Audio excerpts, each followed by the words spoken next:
You will not marry again. No. Bakit?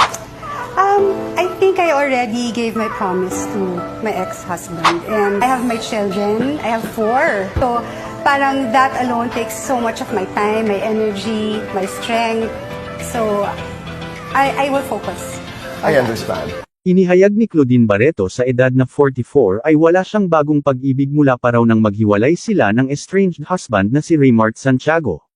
Kontrobersyal ang hiwalayan ng mag-asawa noong March 2013, at nauwi pa ito sa mahabang legal battle noon. Hindi na binanggit ni Claudine ang detalye ng separation nila ni Raymart.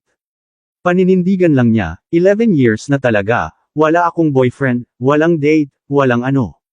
Nagkatawanan ng entertainment editors at reporters nang sabihin ni Claudine ang walang ano. Sabay seryosong patuloy ni Claudine, kung mapapansin niyo, wala rin naman talaga rin na nachichisma sa akin.